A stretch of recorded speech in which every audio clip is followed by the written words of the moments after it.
Bonjour à tous et bienvenue à votre émission de santé sur Business 24. Tous les vendredis, nous recevons des spécialistes de santé pour vous instruire. Et aujourd'hui, on a décidé d'aborder une question assez taboue qui touche les hommes. Il s'agit de la dysfonction érectile. Qu'est-ce que c'est? Quelles sont les causes? Est-ce qu'il existe des traitements?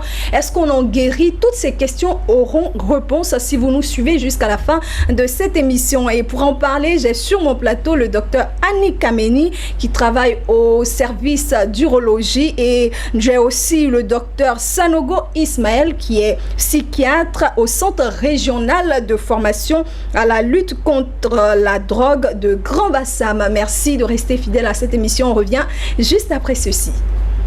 Les premiers gestes du matin sont essentiels pour bien démarrer la journée. L'eau minérale naturelle Assini participe à votre équilibre et vous maintient en pleine forme. Tout au long de vos journées de travail, Assini est à votre portée. Assini fait partie de vos moments de partage avec vos amis. Assini partage vos instants de complicité en famille. Au sport, au bureau, entre amis ou en famille, l'eau minérale naturelle Assini est présente et partage vos instants de vie. Un produit NBC.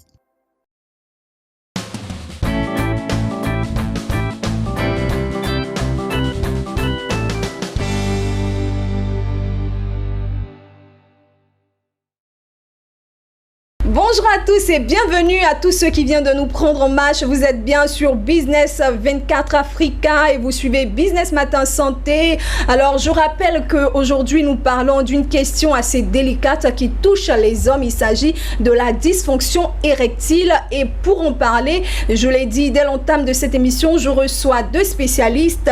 Il s'agit du docteur Annie Kameni qui travaille au service urologie et le docteur Sanogo Ismaël qui est psychiatre au centre régional de formation à la lutte contre la drogue de Grand Bassam. Bonjour chers invités. Bonjour. Merci d'avoir répondu à notre invitation toujours spontanément. Alors docteur Annie, je l'ai dit, nous parlons aujourd'hui de dysfonction érectile. Lorsque on préparait l'émission, j'ai dit le dysfonctionnement érectile. Vous avez rectifié, vous avez dit la dysfonction érectile, c'est ça. C'est quoi la dysfonction érectile? La dysfonction érectile, c'est une incapacité à un homme d'obtenir ou de maintenir de façon permanente ou récurrente le pénis en érection qui va lui permettre d'avoir une activité sexuelle satisfaisante. Voilà. Définition simple. Quand c'est difficile à maintenir. Voilà, c'est-à-dire que c'est cette incapacité-là qui peut être permanente ou récurrente, donc revenir plusieurs fois. Cette incapacité qui va lui permettre, qui ne lui permettra pas d'obtenir, ou ne permettra pas de maintenir une érection, qui va lui permettre d'avoir un rapport sexuel satisfaisant. Ok. Une érection normale doit durer combien de temps? En fait, ça dépend d'un individu à l'autre. Une érection normale peut durer moins de 30 minutes. Ça dépend, parce que la fin de l'érection se solde par l'éjaculation. Mais il y a des hommes qui ont des performances, qui font un travail sur eux-mêmes, qui peuvent avoir une érection de plus de 35 minutes. Mais ça va pas aller au-delà de 35 minutes. Ça, vraiment, c'est des cas extrêmes. Est-ce que l'érection se constate seulement lors du rapport sexuel? Il y a le matin aussi. Non, il y a trois, dans la physiologie de l'érection, il y a trois origines. Il y a l'origine qui peut être réflexe, dont les érections réflexes, ça arrive souvent la nuit. Donc, c'est-à-dire que c'est un patient qui fait un rêve onirique et érotique et puis qui a une érection. Ça peut être aussi psychologique, c'est-à-dire à la vue. Donc, il a vu, il regarde des films érotiques ou bien une personne qui lui plaît, voilà. Il a une érection. Ça peut être aussi de façon mécanique. Donc, c'est-à-dire que c'est lorsqu'il a des stimulations. Mais tous les matins au réveil, les érections que les hommes ont généralement, c'est quoi? On met ça dans quelle Dans le cas des érections réflexes. Voilà. Mais là, il n'a pas fait de rêve, il n'a rien fait. Oui, parce qu'en fait, le matin, l'hormone qui est la testostérone, qui est l'hormone de la libido chez l'homme, le matin, elle atteint son maximum. Donc, du coup, à ce moment-là, le monsieur va avoir une érection. Donc, c'est pour ça que souvent, dans le suivi des patients qui viennent pour dysfonction érectile, on va leur poser des questions de savoir si dans la nuit, ils ont quand même eu une érection ou bien au petit matin, ils ont eu une érection. Et quand on a ces deux composantes-là qui sont présentes, là, on va parler de la cause psychogène parce que plus de... On va en venir. Je voulais déjà qu'on parle, qu'on explique en long et en large c'est quoi l'érection, à quel moment on peut la voir, et vous avez donné ces explications-là. Je rappelle que nous sommes avec deux spécialistes de la santé aujourd'hui, le docteur Annie Kameni qui travaille au service urologie et le docteur Sanogo Ismaël qui est psychiatre au centre régional de formation à la lutte contre la drogue de Grand Bassam, et aujourd'hui nous parlons de la dysfonction érectile. Docteur Annie, je voudrais savoir qui est concerné par cette maladie, parce que c'est une maladie. Oui, c'est une maladie. En fait, la dysfonction érectile concerne, dans les études qui ont été menées, on rencontre chez 12,8%, chez environ 12% des personnes âgées de plus de 18 ans vont présenter une dysfonction érectile. Et chez les hommes de plus de 70 ans, ça concerne un peu plus de 48% de la population. Donc, vous voyez que toutes les tranches d'âge sont concernées. Donc, ce n'est pas une maladie de vieilles personnes, de personnes âgées. Non, voilà, ce n'est pas une maladie de personnes âgées, ça arrive à tous les moments de la vie d'un homme. Et à quel moment faudrait-il consulter ou bien prendre le problème au sérieux? C'est-à-dire si le problème dure déjà 3 mois et qui revient de façon récurrente, ou bien si le problème est permanent en disant les 3 mois, il faudrait que la personne s'inquiète. Mais si déjà au bout d'un mois, le monsieur n'a pas d'érection depuis un mois, il faudrait mieux qu'il consulte. Mais si c'est de façon récurrente, c'est-à-dire que intermittente et que ça dure 3 mois, il faudrait déjà consulter. Très bien. On va en venir maintenant aux causes. Quelles sont les causes de la dysfonction érectile? Bon, les causes, le chapitre des causes des dysfonctions érectiles, c'est un gros chapitre. On va essayer de les citer de façon progressive. Les premières causes, comme j'ai dit, c'est la cause psychologique. On a le psychologue qui va nous parler de ça. Voilà. Et il y a les causes urologiques, donc c'est-à-dire chez les hommes qui présentent des troubles urinaires du bas appareil, donc c'est-à-dire les hypertrophies de la prostate, ou bien chez des hommes qui ont des pathologies pelviennes, c'est-à-dire qui concernent le petit bassin, ils peuvent développer une dysfonction érectile. Chez les personnes qui ont subi dans les 3 mois avant une intervention chirurgicale du petit bassin, ils peuvent avoir une dysfonction érectile. Chez les patients qui sont porteurs de pathologies neurologiques telles que la maladie d'Alzheimer, la sclérose en plaques, la maladie de Parkinson, ils peuvent présenter des dysfonctions érectiles. Chez des personnes qui ont des facteurs de risque, dans les patients qui souffrent de maladies cardiovasculaires. Donc les maladies cardiovasculaires, c'est soit l'infarctus du myocarde ou bien l'hypertension artérielle. Le diabète aussi. Le diabète entre dans le grand groupe des maladies métaboliques. Voilà. Donc chez les personnes aussi, les facteurs de risque cardiovasculaire, des personnes qui sont obèses avec un périmètre abdominal de plus de 102 cm qui peuvent présenter des dysfonctions érectiles, les personnes qui sont en surpoids, des personnes qui sont sédentaires, bon, chez les patients aussi qui sont tabagiques, ils peuvent présenter des dysfonctions érectiles. Donc, on parlait du diabète. Aussi, hein? L'alcool aussi, oui. L'alcool, on dit c'est un faux excitant. On dit l'alcool, c'est un excitant, mais dans le fond, quand l'alcool est pris de façon chronique, ça altère plutôt la fonction érectile de l'homme. Donc, il y a j'ai cité des maladies de diabète, les hyperthyroïdies, dont les maladies de la glande thyroïde. Il peut y avoir aussi des accidents, des personnes qui ont eu des traumatismes du bassin peuvent aussi avoir des dysfonctions érectiles. Vraiment. Et là, on a cité les causes organiques, c'est ça, mécanique. C'est ça. Et il y a dans le grand chapitre des causes iatrogènes, donc c'est-à-dire que la dysfonction érectile peut être aussi l'effet secondaire de la prise d'un médicament, comme les médicaments contre l'hypertension, les médicaments contre les dépressions, le psychologue va nous en parler, des médicaments, c'est-à-dire les antidépresseurs, les neuroleptiques, ou bien les maladies qui sont utilisées dans le traitement des maladies telles que l'Alzheimer ou bien la sclérose en plaques. fait, il y a tout un grand groupe. Un panel. Un panel, voilà. Alors, je rappelle à tous ceux qui nous suivent ou qui viennent d'arriver que vous êtes bien sur Business 24 Africa et vous suivez Business Matin Santé. Sur mon plateau aujourd'hui, nous parlons de la dysfonction érectile et j'ai un urologue mais aussi un psychologue parce que bien évidemment, il y a le volet psychologique de cette maladie. Docteur Sanogo, je parlais tout à l'heure avec le docteur Annie des causes et là elle a cité les causes liées à son domaine. On va parler des causes liées à vous, votre domaine. Quelles sont les causes psychologiques de la dysfonction érectile? Merci bien. Pour parler d'emblée des causes psychologiques, ma collègue a parlé tout à l'heure des causes iatrogènes. Elle a cité un peu certains médicaments, notamment ceux de la dépression, mais il faut aussi noter qu'on a aussi, comme je suis dans la branche de la drogue, il y a aussi des médicaments, des substances que les jeunes utilisent qui consomment comme étant la drogue, qui provoquent plus tard des dysfonctionnements érectiles. Et on en constate beaucoup actuellement. Pour revenir aux causes psychologiques, il faut dire qu'il y en a beaucoup.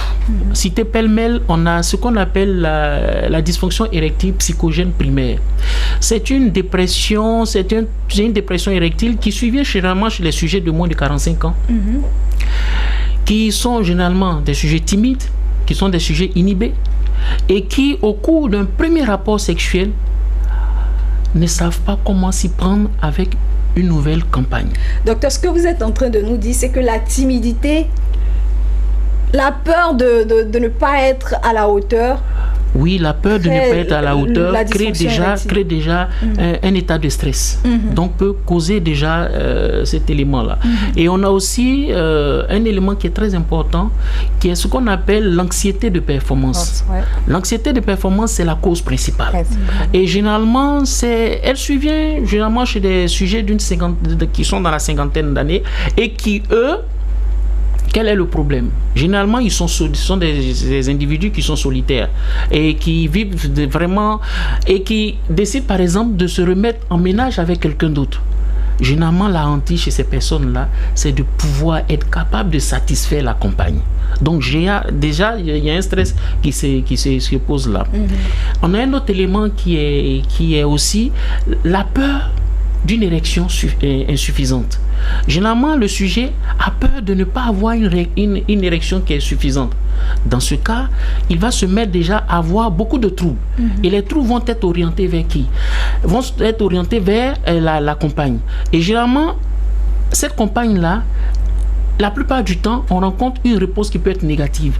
Cette réponse négative de cette campagne-là peut entraîner cette anxiété de performance qu'on avait eu un peu plus haut. Et cette anxiété de performance-là va créer le trouble et donc va créer ce dysfonctionnement, cette dysfonction érectile. On a aussi une autre cause qui est la routine du couple. Cette routine du couple-là, généralement, elle s'installe.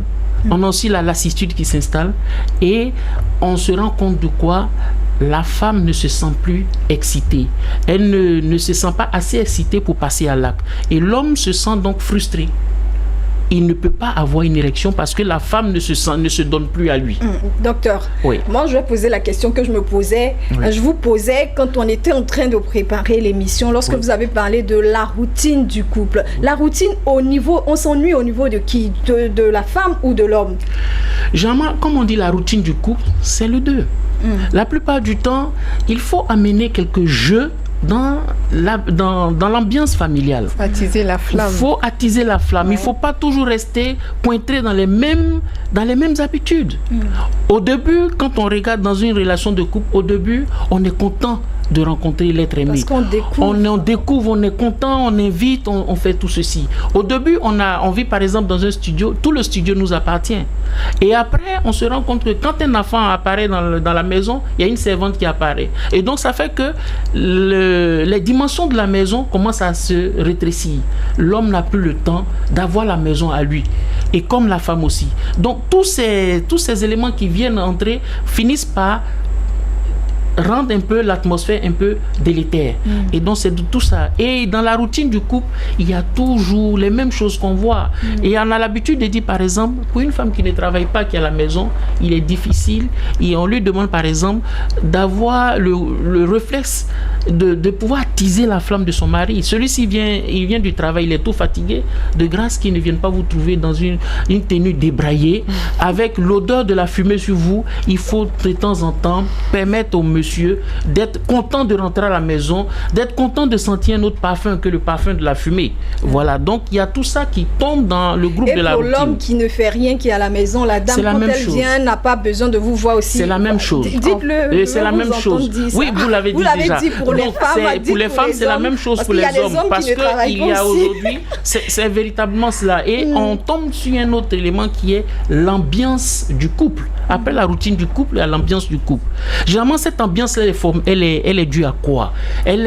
On va se rendre compte que ce sera une vie de couple où on aura beaucoup plus de disputes, des difficultés de communication. On peut avoir une jalousie maladive, oui, parce que il y a des hommes qui sont beaucoup jaloux. Il y a le téléphone aujourd'hui qui est un élément qui crée beaucoup plus de conflits dans le foyer. Et donc tout cela peut rendre délétère aussi l'ambiance au niveau du couple. Et jouer sur l'érection. Parce que s'il y a des problèmes, la plupart du temps, on n'arrive plus à être dans une harmonie et donc ça va avoir une incidence sur la relation du couple. Très bien. Alors, je rappelle que sur mon plateau aujourd'hui, je reçois le docteur Annick Kameni qui travaille au service urologie et le docteur Sanogo Ismaël qui est psychiatre au Centre régional de formation à la lutte contre la drogue de Grand Bassam. On marque une petite pause et on revient pour la suite de l'émission. Les premiers gestes du matin sont essentiels pour bien démarrer la journée. L'eau minérale naturelle Assini participe à votre équilibre et vous maintient en pleine forme. Tout au long de vos journées de travail, Assini est à votre portée. Assini fait partie de vos moments de partage avec vos amis. Assini partage vos instants de complicité en famille. Au sport, au bureau, entre amis ou en famille, l'eau minérale naturelle Assini est présente et partage vos instants de vie. Un produit NBC. Bienvenue à tous ceux qui viennent de nous prendre en marche, qui viennent de nous rejoindre aussi. Vous suivez Business Matin Santé, vous êtes sur Business 24 Africa et aujourd'hui nous parlons de la dysfonction érectile. Et j'ai sur mon plateau le docteur Annick Kameni qui travaille au service urologie et le docteur Sanogo Ismaël qui est psychiatre au Centre régional de formation à la lutte contre la drogue de Grand Bassam. Avec le docteur Sanogo, nous étions en train d'aborder les causes psychologique de la dysfonction érectile. Docteur, on va terminer parce que la liste, elle est... Vraiment, la liste est longue et exhaustive, mais ce qu'il faut rapporter ensuite, après les éléments dont la routine du couple et l'ambiance au niveau du couple, il y a un élément qui est le comportement de la partenaire. Généralement, il faut éviter pour la partenaire d'avoir une attitude injuriante, d'avoir une attitude insolente vis-à-vis de son homme. Parce que les hommes sont beaucoup insolente sur sa sexualité, sa performance ou bien dans le couple. Dans le couple. Parce que quelquefois, il y a des femmes qui sont amenées, par exemple, à hausser le ton vis-à-vis du mari dans une ambiance familiale ou bien dans une ambiance, ça le ramollit. Chaque fois que l'homme se rend compte qu'il est rabaissé, ça joue un peu sur son ego, ça joue un peu sur sa libido. Et on a un élément aussi qui est le stress. Toute situation qui va provoquer un stress peut engendrer une baisse le stress au travail, c'est-à-dire la perte de l'emploi, par exemple une retraite anticipée, et tout ça peut jouer sur l'érection. On a un autre élément qui peut être un accident ou une dépression. Par exemple, toute situation d'invalidité plutôt, qui peut être à l'origine, qui peut provoquer par exemple, ou qui peut être à l'origine d'un accident, peut provoquer, ou une dépression peut provoquer, comme on appelle ça, une dysfonction érectile. On a aussi un élément qui est très important, on a aussi les dysfonctions érectiles qui sont ciblées. La plupart du temps, ça arrive chez des personnes qui ont plusieurs partenaires. Généralement, ils ont une dysfonction érectile. Avec A. Avec A. Et avec B, ça marche. Avec B, ça marche. C'est B qui l'aime. Ben ça, il faut le lui demander, mais la plupart du temps, on a cette dysfonction érectile qui est ciblée sur une personne, et ça se joue beaucoup plus quand l'individu il est méchant. Voilà. Si tu décides d'avoir plusieurs partenaires, sois performant partout. Ne sois pas performant chez A et traîner une dysfonction érectile chez B. Ça dépend aussi de la motivation avec laquelle il va chez A ou chez B. Donc, il faut tenir compte de ça aussi. Ok, docteur Annie, si vous avez des choses à ajouter concernant la cause toujours. Oui, tout à fait. En fait, je disais, la dysfonction érectile est souvent le signe avant-coureur d'une maladie cardiaque. Donc, un individu qui a 40 ans ou plus et qui vient pour une dysfonction érectile, il faut aller faire un bilan cardiovasculaire pour voir s'il n'y a pas déjà soit une maladie cardiaque qui s'installe ou bien une athérosclérose. Parce qu'on s'est rendu compte qu'une personne qui a présenté des dysfonctions érectiles dans les 3 à 5 ans qui suivent, il développe après une maladie cardiovasculaire, que ce soit un AVC, un infarctus du myocarde ou bien alors une artérie des membres inférieurs. Et de deux, il y a aussi les causes hormonales que j'ai oublié de signaler tout à l'heure. Il y a ce qu'on appelle le déficit androgénique lié à l'âge qui survient chez les hommes de 50 ans et plus et qui est entre guillemets physiologique parce que c'est dû à une diminution progressive du taux d'hormone qui est la testostérone.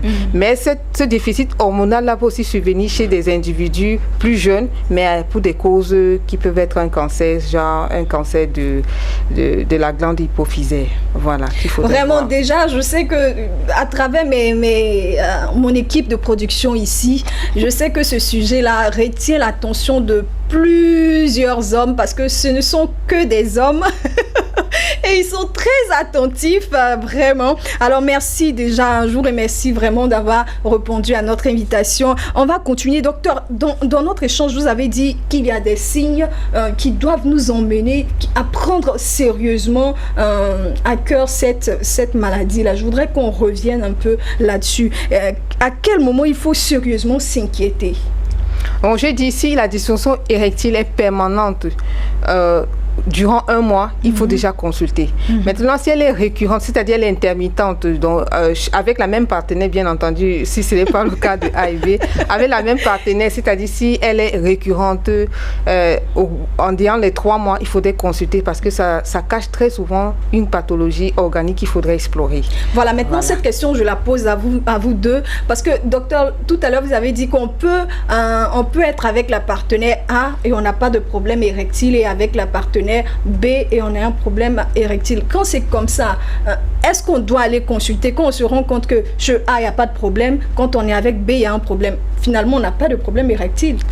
On a un problème de personne peut-être. Je pense que toute personne qui présente une dysfonction érectile et qui, dans le contexte, il sait que en principe ça devrait marcher, mais ça ne marche pas, il devrait consulter le plus tôt possible. Mais avec B, maintenant, si c'est dans le cas de A ou B et que ça ne... il faudrait quand même qu'il consulte pour savoir, parce que si à lui-même, en son fort intérieur, il voit que la motivation est la même pour A et pour B, mais seulement avec A, ça ne marche pas avec B. Ça veut dire qu'il y a un fond psychogène qu'il faudrait aller essayer de voir. Et là, c'est la consultation chez mon collègue psychiatre. Docteur, est-ce que ça ne voudrait pas dire qu'il doit libérer une et se concentrer sur celle avec qui il n'a pas de problème? Non, en fait, le problème doit être vu sur l'angle dont venait de parler ma consoeur. Mais l'élément le plus important, quand on a cette dysfonction érectile qui est ciblée, cela pose déjà un problème. Moi, je pense que ce sont des signaux d'alerte. C'est pour nous dire, pas pour disqualifier, mais pour nous dire qu'il y a un problème. Il y a un problème. Quelquefois, on se sent beaucoup plus attiré par une nouvelle. Généralement, c'est quand on a une nouvelle compagne qu'on on veut faire beaucoup de prouesses. On veut faire beaucoup de prouesses et en ce moment-là, quand on se met dans un état d'esprit et autres, ça peut marcher, comme ça peut ne pas marcher. Et quand ça ne marche pas, alors c'est en ce moment-là que vient toute cette hantise-là. Mais de toutes les façons, que ce soit avec A ou B, le plus important, une fois qu'il y a une dysfonction, cette dysfonction érectile existe, moi je pense que c'est un signal d'alerte qui vient comme pour nous dire il faut consulter. Cela nous ramène à une notion qui est très simple. Devant toute dysfonction érectile, il faut penser à une cause organique, il faut penser à une cause psychogène ou psychologique. Le plus important, on ne peut pas poser un diagnostic de dysfonction érectile sans évaluer ces deux aspects. Sinon, le traitement sera partiel et le traitement sera biaisé. Très bien.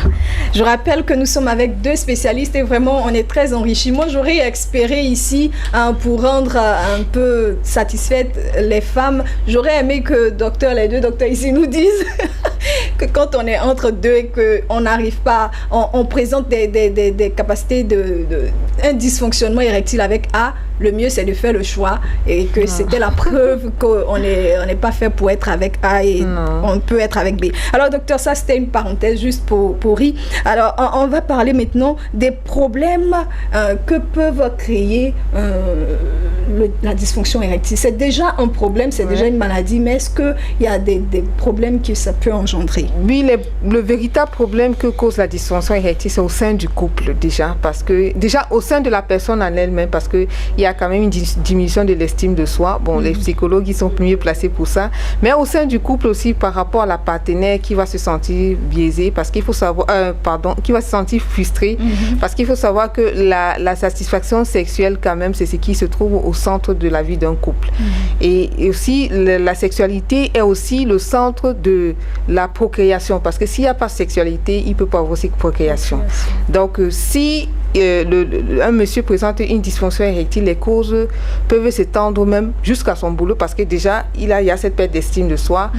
Au niveau du couple, il y a des problèmes qui commencent à surgir. Ça va s'étendre au niveau de la famille, ça va s'étendre au niveau du travail. Il est toujours nerveux. Voilà, le rendement au niveau du travail ne sera pas bon, et ainsi de suite. Ça peut même créer des accidents, parce que puisqu'il est déjà diminué psychologiquement, il peut même entrer dans une dépression et qui peut conduire au suicide et la mort, quoi. Ok, donc, docteur, mais les psychologues, concernant les causes, les conséquences psychologiques, docteur Annie en a énuméré certains. Je voudrais qu'on aille un peu plus en détail avec vous. Sur lequel on doit insister, c'est beaucoup plus, je parlais du comportement de la partenaire. Le comportement de la partenaire, généralement, quand l'homme se sent frustré, parce que sa compagne ne vient pas vers lui, il faut qu'il sache aussi qu'il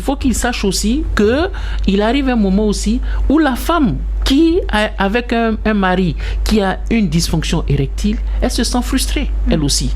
Elle se sent frustrée parce qu'elle se dit, je me sens indésirable par mon mari, ou mon mari a quelqu'un d'autre qu'il voit dehors. Ce qui fait qu'il ne prête plus attention à ma personne. Or, la réalité, il a un problème. Donc, il faut voir cet élément. Donc, il y a l'ambiance au niveau du couple qu'il faut passer au peigne fin, essayer de voir tous les éléments, parce qu'en réalité, on peut avoir des conflits conjugaux, on peut avoir généralement des problèmes financiers, mais tout cela rentre dans les éléments de stress. Parce que qu'est-ce qui peut stresser un homme? La plupart du temps, il y a les finances, parce que la plupart du temps, les hommes se sentent hommes quand ils pensent qu'ils ont de l'argent, quand ils pensent qu'ils ont le pouvoir. Peuvent survenir aux besoins de leur famille. Et comme le disait, pour ironiser un peu, il y a un acteur qui disait, quand on a l'argent, on a le pouvoir, quand on a le pouvoir, on a la femme, et quand on a la femme, on a le monde. Donc, c'est sexiste. C'est pour dire que, généralement, l'homme focalise tout sur se concentrer là, et se concentrer là, il ramène un peu plus sur sa libido. Qu'est-ce que sera un homme qui a tout mais qui ne peut pas avoir du plaisir? Vous pouvez avoir toutes les femmes, mais toutes les femmes là viendront dans votre lit, mais elles vous laisseront un goût amer. Le goût amer, c'est que vous ne pouvez pas les satisfaire. Généralement, ça laisse un mauvais souvenir. Et ça, ça crée véritablement, l'ego prend un coup, ça crée véritablement ce dont on parlait tout à l'heure, l'anxiété de performance. Il ne peut pas aller avec cette femme-là. Et donc, il stresse, et généralement, ça peut conduire même à des suicides. Et c'est ce qu'on raconte, par exemple, au divorce aussi. Au divorce, ça peut être le divorce, ça peut être un suicide. Si la femme passe le temps à vous dire, à vous ramener ces éléments. Tu n'es pas performant, tu ne peux rien. Voilà, et quand on en parle, c'est difficile. Il y a une anecdote qui dit, par exemple, dans le milieu gourou, quand on se met sous l'arbre palabre et qu'on cause sous l'arbre palabre le lendemain matin, la plupart du temps, les femmes viennent donner de la banane braisée à leur mari.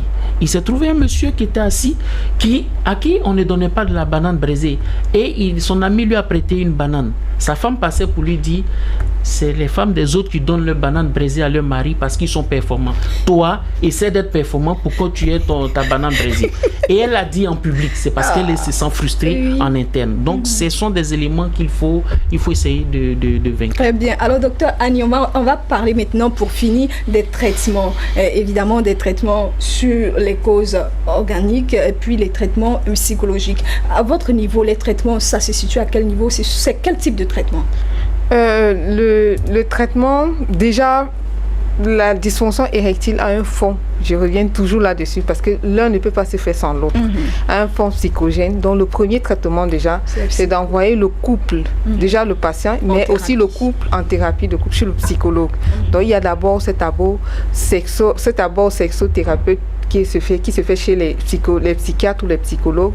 Mais il y a des traitements médicamenteux. Donc, ceux qui sont utilisés, je vais dire des noms, j'espère que le public comprendra. Il y a les inhibiteurs de la phosphodiesterase 5, donc qui sont utilisés, les médicaments, la fameuse pilule bleue qu'on connaît. Il y a les prostaglandines qui peuvent être par injection, les injections intracaveineuses. Est-ce qu'il y a des aphrodisiaques aussi qu'on peut utiliser pour les hommes? Oui, il y a beaucoup sur le marché maintenant de pharmaceutique, il y a beaucoup de cocktails qui contiennent des aphrodisiaques, mais compte tenu du mécanisme, il y a donc du mécanisme physiologique de la dysfonction, on agit plus au niveau physiologique pour pouvoir contrecarrer ça. Et les aphrodisiaques, c'est vraiment un cocktail juste pour booster le traitement de fond qui sera là, qui sera le traitement psychologique, mais aussi ces médicaments qu'on donne. Il y a, comme je disais, la prostaglandine, les injections intracaveineuses de prostaglandine qui peuvent être par injection au niveau du pénis, ou alors on peut les mettre dans l'urètre, donc ça sera transurétral. Il y a le vacuum. Le vacuum, c'est une espèce de cylindre dans lequel on met le pénis et qu'on pompe. Et donc, quand on pompe, on crée un vide, ça met donc le pénis en érection. Et puis, le rapport sexuel se fait dans les minutes qui suivent. Et après ça, il y a la chirurgie, qui sont les prothèses péniennes. Donc, ça, c'est vraiment le dernier recours quand ces choses-là n'ont pas marché. Donc, quand le traitement médicamenteux ou psychologique n'a pas marché et que la cause est vraiment connue, c'est par exemple chez un patient qui a eu un accident de la voie publique, avait une fracture du bassin, il a perdu tous ses nerfs érecteurs. Là, on peut lui proposer donc des prothèses péniennes pour avoir une érection et pouvoir satisfaire donc sa on peut guérir, mais il y a des gens qui n'en guérissent pas, hein.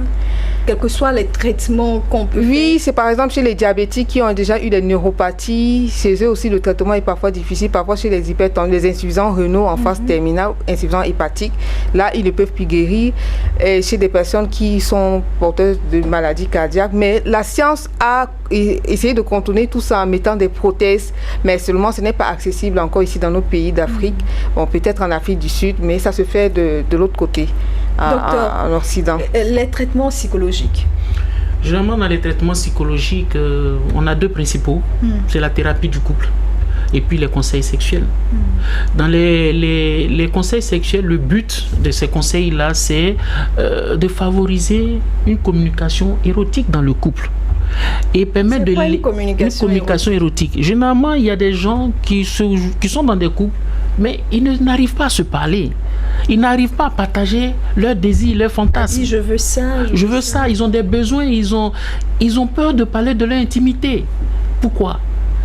À partir du moment où vous asseyez, vous partagez une chambre, je pense que vous pouvez partager vos fantasmes. Généralement, on se dit, on se cache, on se voile déjà derrière la barrière religieuse, derrière certains éléments pour dire qu'on ne fait pas ça. Donc, je pense qu'il faut lever ce voile-là. Il faut lever ce voile. Tous les hommes ici il faut communiquer. Il faut communiquer sur cet élément-là. Donc, tout ça, ce sont des conseils sexuels qui vont permettre, par exemple, à lever le voile. Et permettre, par exemple, dans ces conseils sexuels-là, dit par exemple, Mais pendant que le conseil sexuel se fait, il faut que la partenaire soit présente. Bien sûr. Ok. Ça ne se fait pas seulement avec l'homme. Ça se fait aussi. Et ça quand se fait... il a plusieurs partenaires, il vient avec elle tout ou bien on prend des rendez-vous Nous, ce que nous savons, nous ciblons sur l'élément qui vient nous porter. Nous ne rentrons pas dans ces détails. Voilà. Ouais, nous, il vient, il nous pose un problème. Si nous voulons le traiter, on lui demande de venir avec sa compagne. Okay. Libre choix lui est donné de faire ce qu'il veut. Il vient avec une compagne avec qui on fait la thérapie et on donne les conseils sexuels. Et il faut aussi dire au patient et à sa partenaire que, et ça c'est important, quand on arrive vers la cinquantaine, l'érection commence à être difficile. Oui. Ah, mais pourquoi les hommes disent pourquoi généralement en Afrique on dit que l'homme ne vieillit pas? Bon, ça c'est une autre considération. On a des éléments, on a des facteurs qui nous aident à tenir le coup. Comme on parle des aphrodisiaques, à partir de la cinquantaine, normalement, il faut être conscient que l'érection va commencer à être difficile. C'est le déficit androgénique lié à l'âge qui est physiologique. Et donc, dans ce cas-là, il faut amener la partenaire à accepter des préliminaires. Et pendant les préliminaires, il faut qu'elle accentue sur la stimulation du pénis. En faisant quoi? En créant des jeux érotiques, par exemple, des jeux érotiques, en les amenant à causer, en parlant de beaucoup de choses sur leur intimité, sur ce qu'ils veulent. Je ne sais pas pourquoi beaucoup de personnes cachent ce qu'ils ont envie de faire, mais tout ça concourt au bien-être du couple. En franchissant les barrières interdites, par exemple. Donc ça, c'est important dans la vie de couple. C'est important dans la vie du couple. Et puis, deuxième élément qui est la thérapie du couple. La thérapie, c'est de traiter le couple. On traite le couple pourquoi? Parce qu'il y a des conflits. Parce qu'on se retrouve devant des situations de dérèglement de la cellule familiale. Il y a des problèmes. Il y a une jalousie maladive qui existe. Parce qu'il faut dire que nous, les hommes, nous sommes beaucoup jaloux. Merci de la... Nous sommes beaucoup jaloux. Ce qu'on admet pour les femmes, on l'admet difficilement chez nous. Comme le dirait quelqu'un, un grand artiste, nous sommes des géants au pied d'Agile. Donc, ces éléments-là, chaque fois on est devant une frustration, nous sommes amenés à nous renfermer. Et quand on se renferme, on a un stress et qui crée la dépression suit et tout le cortège vient par la suite. Merci. Donc, c'est tous ces éléments qu'il faut traiter par la thérapie de couple. C'est très important. Alors, docteur Annie, si vous avez quelque chose à ajouter, à rebondir, voilà, on tire déjà vers la fin de l'émission. Voilà, c'est juste pour dire, la dysfonction érectile, c'est le traitement de la dysfonction érectile, c'est une prise en charge multidisciplinaire qui se fait dans la collaboration entre les urologues et les psychologues. Donc c'est important parce que... Les sexologues aussi parce qu'il y a les psychosexologues déjà. Donc on fait un peu de ça dans leur formation. Donc ce qui est important de savoir, c'est que les patients parfois croient que la consultation sur le psychologue, le psychiatre est tabou. Donc il faudrait lever ces barrières-là. On pense que c'est parce qu'on est fou qu'on voit le psychologue. Non, mais simplement quand on a ces genres de pathologies qui sont des conjugopathies, parce qu'après ça évolue vers ça. Donc il faudrait consulter le psychologue. Donc quand ils viendront chez l'urologue qui va leur donner le petit booster là, il faudrait que le traitement de fond se fasse, c'est chez le psychologue pour traiter le couple. Parce qu'on ne va pas vous donner le médicament et que vous aurez une érection satisfaisante. Oui, pour le moment vous aurez l'érection, mais sur le long terme, le médicament ne va plus agir parce que ce traitement de fond n'a pas été fait. Donc c'est important d'insister là-dessus, que le médicament qui est donné, il faut créer des jeux érotiques, il faut créer une ambiance de la première fois et aussi essayer de lever les barrières, les inhibitions qui existent en soi et dans le couple même pour pouvoir avoir une vie sexuelle épanouie. C'est très important. Merci beaucoup. Beaucoup de bons conseils, beaucoup de renseignements. Vraiment, nous sommes dans la joie dans ce studio. Toute mon équipe est dans la joie. Je vous dis, l'équipe est constituée d'hommes. Je ne suis que la seule femme. Donc, comprenez comment ils sont heureux d'avoir toutes ces informations. Alors, nous sommes à la fin de l'émission. Je recevais sur mon plateau le docteur Sanogo Ismaël, qui est psychiatre au Centre régional de formation à la lutte contre la drogue de Grand Bassam, et le docteur Annie Kameni, qui travaille au service d'urologie. Et avec eux aujourd'hui, nous avons parlé de la dysfonction érectile. Nous avons vu le côté traitement urologie physiologie et le côté psychologique. Merci de nous avoir suivis. Je vous dis merci, docteur. Merci beaucoup. Et à vous, chers téléspectateurs, je vous souhaite de passer un excellent week-end. On vous retrouve la semaine prochaine avec le même enthousiasme et la même équipe. Je dis merci à toute l'équipe qui m'a accompagné, à mon réalisateur Aimé Bodje, à Marie Seri et à Chef Lignon, à tout le monde dans le studio. On est à la semaine prochaine. Les premiers gestes du matin sont essentiels pour bien démarrer la journée. L'eau minérale naturelle Assini participe à votre équilibre et vous maintient en pleine forme.